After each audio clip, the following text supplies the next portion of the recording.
अस्सलामुअलैकुम मेरे प्यारे दोस्तों। उम्मीद है आप सब लोग खैरियत से होंगे। अल्लाह बरकत दे आपके घरों में, आपकी ज़िंदगियों में। आज मैं आपसे शेयर करने वाली हूँ पाए का बकरी से लेकर हांडिया तक का सफ़र। और इसमें मैं आपसे शेयर करूँगी कि आपने पायों को बहुत अच्छे तरीके से घर में ही कैसे साफ़ करना है और इसको वॉश कैसे करना है, किस चीज़ की मदद से इसको वॉश करना है, और फिर उसके बाद आपने इसका सालन कैसे बनाना है। और सालन में ऐसी कौन सी चीज़ें हैं जो आप शामिल करेंगे तो इसका जायका बहुत ही मज़ेदार बनेगा और बहुत ही अच्छी इसकी खुशबू आएगी। तो ये सब चीज़ें मैं आपसे शेयर करूँगी। आपने वीडियो को स्किप नहीं करना, एंड तक लाज़मी देखना है। चलिए शुरू करते हैं। बिस्मिल्लाहिर्रहमानिर्रहीम। ये देखिए, बकरी हमने ज़िबा की थी रमज़ान प्रिपरेशन में। मैंने वो वीडियो आप सबसे शेयर की है, तो आप चाहें तो मेरे चैनल पर जाकर देख सकते हैं। तो उसके मैंने पाए ले लिए हैं, चारों पाए हैं। और ये एक छोटी सी छुरी ले ली है जो कि खाल उतारने वाली छुरी है। इसकी मदद से हम इनको क्लीन करेंगे। तो आप बहुत ही आसानी से इनको आग पर क्लीन कर सकते हैं, यानी अपने चूल्हे पर क्लीन कर सकते हैं। और अगर आप चाहते हैं कि आपका चूल्हा वगैरह ख़राब ना हो, वैसे तो ख़राब नहीं होता, लेकिन अगर कुछ लोग बहुत ही ज़्यादा कॉन्शियस होते हैं तो आप अलग से आग भी जला सकते हैं और उस पे बआसानी आप इसको कर सकते हैं। तो देखिए, बहुत ही आसानी से इस तरीके से मैं दोनों पाँव को इकट्ठे ही चूल्हे पर रख दूँगी ताकि दोनों के जो बाल हैं वो बड़ी आसानी के साथ सड़ जाएँ। तो हमने यहाँ पर बालों को सड़ाना है, हम कोई और मेथड इस्तेमाल नहीं कर रहे हैं। हम बालों को सड़ा कर फिर उनको अच्छे तरीके से उतार के फिर हम अपने पायों को क्लीन कर लेंगे। तो ये देखिए, आहिस्ता-आहिस्ता से मैं इसी तरह चूल्हे पर रख दूँगी। आँच मैंने हल्की ही रखी हुई है।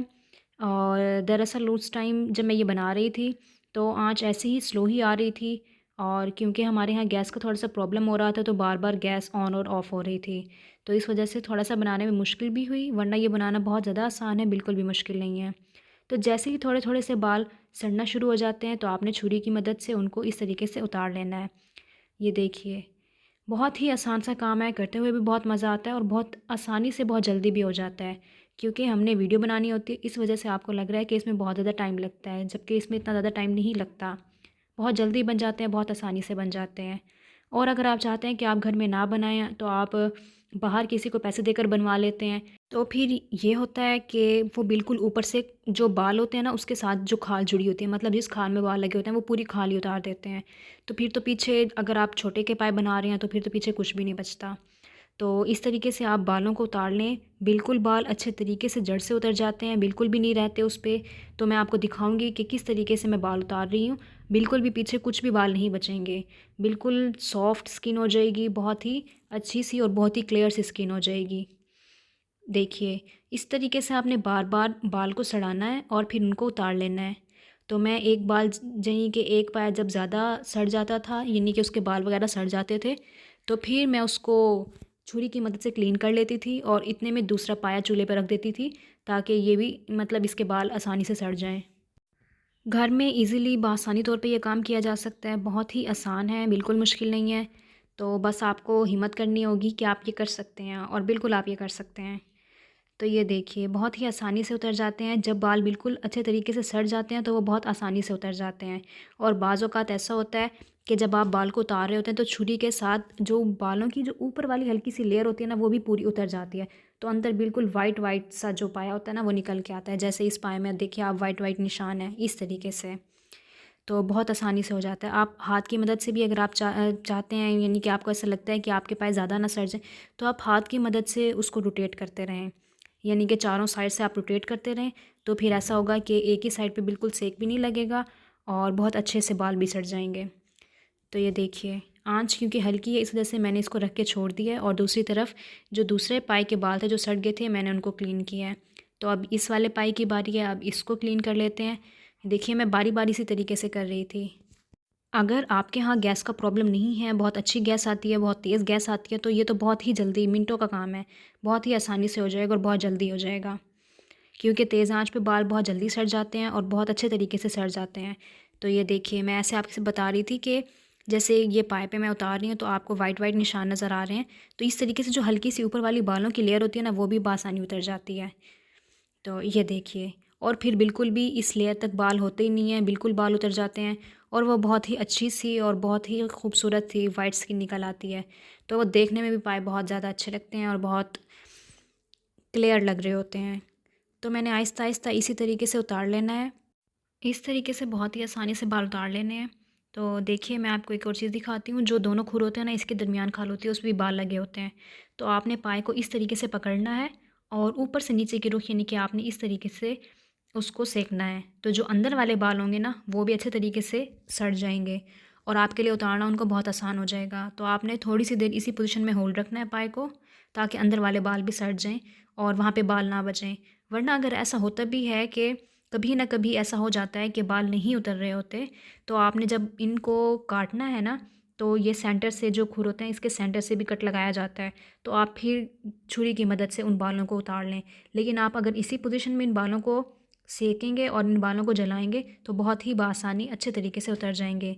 फिर आपने अंदर की तरफ छुरी मारनी है तो वो बहुत आसानी से उतर जाते हैं। तो ये देखिए, आप जब अंदर की तरफ इस तरीके से छुरी मारेंगे तो जितने भी बाल होंगे ना वो छुरी के ज़रिए उतर जाएंगे इस तरीके से। और ये जो खुर होते हैं ना इनको उतारना भी बहुत आसान होता है, ये बिल्कुल मुश्किल नहीं होता। जब आप पायों को पूरा अच्छे तरीके से सड़ा लेते हैं, उनको सेक लेते हैं, तो आहिस्ता आहिस्ता इनकी बाइंडिंग भी लूज़ हो जाती है, तो फिर ये बआसानी उतर जाते हैं।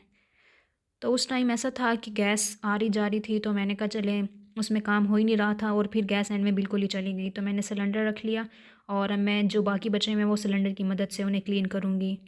तो ये देखिए, मैं इस तरह बता रही हूँ आपको कि आपने इस पोजीशन में रखना है। जो अंदर वाले जितने भी बाल होंगे वो सारे बहुत ही आसानी से सड़ जाएंगे। साथ ही साथ मैंने जो दूसरे पाए थे वो भी रख लिए हैं, ताकि उनके बाल वगैरह भी जल जाएँ। थोड़ा सा बाल उतरने में थोड़ा सा टाइम लगता है, तो जैसे वो जल जाएंगे तो फिर उनको उतार लूँगी।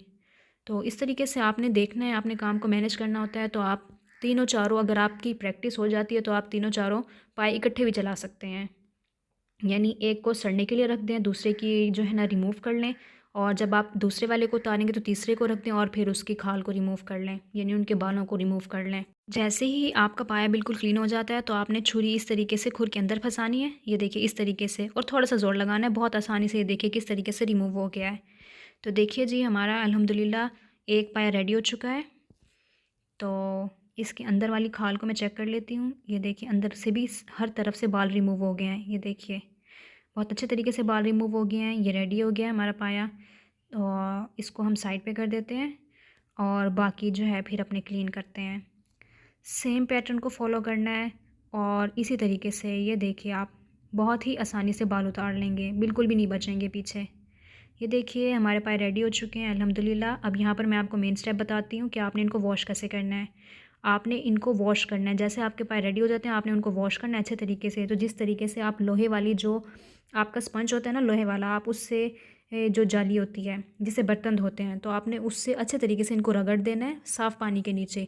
तो बिल्कुल जितनी भी इस पर कालक वगैरह लगी हुई होगी तो वो ईज़िली रिमूव हो जाएगी। आपने नॉर्मली कुछ नहीं करना, बस यही करना है कि आपने पानी के नीचे, साफ़ पानी के नीचे, जैसे नल आपने चलाया होता है ना उसी के नीचे आपने इसको रखना है।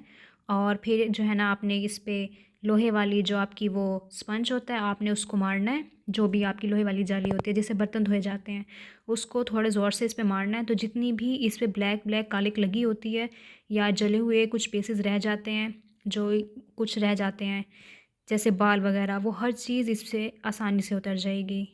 चलिए जी, हमारे पास रेडी हो चुके हैं। अब इनको पकाना शुरू करते हैं। देखिए बिस्मिल्लाहिर्रहमानिर्रहीम, मैंने कुकर ले लिया है, उसको मैंने चूल्हे पर रख लिया था और उसमें 1 कटोरी मैंने पानी डाला है। ये देखिए पाए को मैंने इस साइज़ में कट करा लिया था। ये देखिए कहीं पे बिल्कुल भी बाल नहीं है, बहुत अच्छे से ये बहुत क्लीन हुए थे। तो इनको मैंने कट करके डाल दिया है। अब इसमें मैंने 3 अदद टमाटर डालने हैं, छोटे छोटे 2 थे इसलिए मैं आपको 3 कह रही हूँ कि आपने 3 अदद टमाटर डालने हैं। 1 अदद आपने प्याज डालनी है। 2 टेबलस्पून आपने अदरक लहसुन का पेस्ट इसमें शामिल करना है। जितना इसको साफ़ करना आसान है, पकाना उससे ज़्यादा आसान है। 1 टीस्पून भर के इसमें नमक चला जाएगा, 1/4 टीस्पून कलौंजी, 1 टीस्पून भर के हल्दी पाउडर, 1 टीस्पून भर के धनिया पाउडर और 1 टीस्पून भर के रेड चिली पाउडर इसमें जाएगा। और कुटी हुई लाल मिर्च भी मैंने डाली है, बस ½ टीस्पून। और 1 कटोरी पानी में इसमें मज़ीद और शामिल कर दूँगी। देखिए पानी का हिसाब इस तरीके से रखना है आपने कि जो भी आपकी चीज़ें हैं, यानी कि जितने पाए, टमाटर वगैरह, प्याज वगैरह, जितनी भी चीज़ें हैं ये सारी पानी में डिप हो जाएं। यानी कि जब आपने वेट लगाना है तो आपने पानी को इतना रखना है कि सारी चीज़ें डिप हो जाएं इसमें। मैंने ये अपना अंदाज़ा रखा हुआ है। अब मैं कुकर को लगा दूँगी और वेट मैं इसमें लगाऊंगी 35 से 40 मिनट का। और नॉर्मली मैं 35 मिनट पे कुकर को खोल कर चेक कर लेती हूँ और वो परफेक्टली जो है ना, जो भी चीज़ हमने गोश्त रखा हो या कुछ भी रखा हो वो गल जाता है। देखिए 35 मिनट्स हो चुके हैं। मैंने अब सीटी को रिमूव कर दिया है और जैसे ही प्रेशर रिलीज़ होगा तो आपने ढक्कन को बड़े एहतियात से खोलना है कि आपने परली साइड से ढक्कन को खोलना है पिछली तरफ से, ताकि जितनी भी स्टीम है वो आपकी तरफ ना आए, वो उस साइड से निकल जाए। चम्मच को हिलाएंगे, चेक करेंगे, देखिए इसमें पानी बचा हुआ है अभी भी अल्हम्दुलिल्लाह। अच्छे तरीके से मिक्स कर लेना है। और जितने भी आपने इसमें टमाटर वगैरह डाले हैं ना, तो जब आप इसको मिक्स करेंगे तो जब टमाटर इसमें अच्छे तरीके से मिक्स हो जाते हैं तो उनके छिलके गोल गोल होकर अलग से जो है ना रिमूव हो जाते हैं, तो फिर आप उनको आसानी से निकाल सकते हैं। देखिए फिर गैस चली गई थी, यहाँ पे गैस का बहुत ज़्यादा प्रॉब्लम है। तो फिर इस तरह मैंने जो है ना इसको सिलेंडर पे रखा फिर से, और इसका पानी खुश करके अब इसकी भुनाई करेंगे। उसके लिए मैं इसमें शामिल कर रही हूँ तकरीबन 1.5 बड़ा चम्मच घी का, और फिर इसकी भुनाई कर लेंगे अच्छे तरीके से भुनाई कर लेंगे। अगर सालन की भुनाई अच्छे तरीके से ना की जाए तो वो अच्छा नहीं बनता, तो इसलिए। और गोश्त तो ख़ास तौर पे ऐसा होता है कि उसकी भुनाई जो है ना बिल्कुल परफेक्ट किस्म की होनी चाहिए, ताकि बहुत ज़्यादा अच्छा और मज़ेदार सा उसमें जायका आए। तो भुनाई कर लेंगे और फिर जैसे ही भुन जाएंगे, जो ऑयल है वो निकल आएगा, तो फिर उसके बाद मैं इसमें शामिल कर दूँगी पानी। आप अपने हिसाब से पानी डालिएगा जितना आप इसमें शोरबा करना चाहते हैं। और मैं एक और चीज़ आपको बताती चलूँ कि जो पाए का सालन हम बनाते हैं उसमें शोरबा हमें पतला ही अच्छा लगता है, क्योंकि पतला शोरबा ज़्यादा मज़ेदार लगता है पाए के सालन में। और अगर गोश्त का सालन हो तो उसमें नॉर्मली हम लोग प्रेफर यही करते हैं कि नॉर्मल हो। अगर आप बहुत ज़्यादा गाढ़ा पसंद करते हैं तो आप शोरबे को ज़्यादा सुखा लिया करें, लेकिन जो पाए का सालन है इसमें स्पेसिफ़िकली पतला शोरबा ही बहुत अच्छा लगता है। तो इस हिसाब से आप अपने हिसाब से पानी डालिएगा, मैंने अपने हिसाब से पानी डाला है। तो ये देखिए, और मैंने बहुत ज़्यादा पानी भी नहीं डाला, लेकिन जितना मुझे सही लगे। ये देखिए पकते हुए तकरीबन 20 मिनट हो चुके हैं। यहाँ पर आप एक मेन टिप को याद रखिएगा कि जब भी आपने पानी डालना है, किसी भी सालन में आपने शोरबा बनाना है, तो आपने उसको 20 मिनट तक लाजमी पकाना है। कम से कम 15 मिनट तक और ज़्यादा से ज़्यादा 20 मिनट तक आपने उसको लाजमी पकाना है। तो जो फिर शोरबा बनता है वो बहुत ही जायकेदार और बहुत ही अच्छा बनता है। फिर उसमें हर चीज़ का जो जायका है वो अच्छे तरीके से मिक्स हो जाता है, और ना ही वो बहुत ज़्यादा पतला शोरबा होता है और ना ही बहुत ज़्यादा गाढ़ा होता है। देखिए मैंने इतना शोरबा रखना था, तो जितना मेरे लिए हिसाब से ठीक हुआ है शोरबा, तो मैं उसमें शामिल कर दूँगी 1 टीस्पून भर के ज़ीरा, कुटा हुआ साबित ज़ीरा है ये। और उसके बाद मैंने 2 हरी मिर्चें ली हैं, उनका पेस्ट चॉप कर लिया था, और उसको डाल देंगे ताकि खुशबू जो है ना बहुत अच्छी सी आए हमारे शोरबे में, हरी मिर्चों का बहुत अच्छा सा जायका आए। और हरा धनिया मैंने चॉप करके रख लिया था, उसको भी शामिल कर दिया है।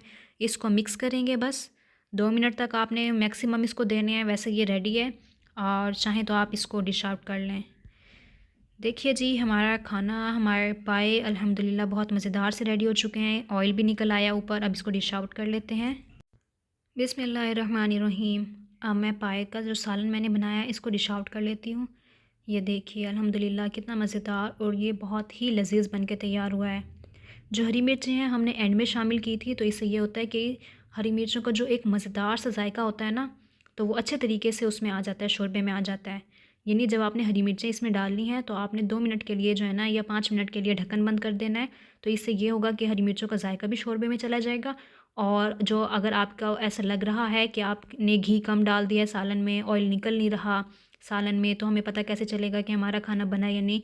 तो आपने 2 मिनट तक जो है ना, जब आपका टाइम पूरा हो जाए, आपने उसके बाद ढक्कन को कवर कर देना है, और फिर उसको 2 से 5 मिनट तक के लिए छोड़ देना है, तो ऑयल निकल आएगा उसका, जिस तरह मैंने आपको अभी दिखाया था। तो देखिए अल्हम्दुलिल्लाह बहुत ही मज़ेदार और बहुत ही जायकेदार हमारा खाना बन के तैयार हुआ है। आपका भी ऐसा ही इंशाल्लाह बहुत ही मज़ेदार सा बन के तैयार होगा, अगर आप तमाम टिप्स एंड ट्रिक्स को फॉलो करेंगे जो मैंने आपसे शेयर की हैं। चलिए जी, अगर आपको रेसिपी पसंद आई हो तो इसे घर में ज़रूर ट्राई कीजिएगा, और मुझसे अपना फ़ीडबैक लाज़मी शेयर कीजिएगा, अपने फ्रेंड्स के साथ शेयर कीजिए। अगर आप चैनल पर नए हैं और चैनल को अभी तक सब्सक्राइब नहीं किया तो चैनल को सब्सक्राइब कर लीजिए। अपनी दुआ में हमें याद रखिएगा। आप सबके लिए भी ढेर सारी दुआएं हैं। अल्लाह हाफ़िज़।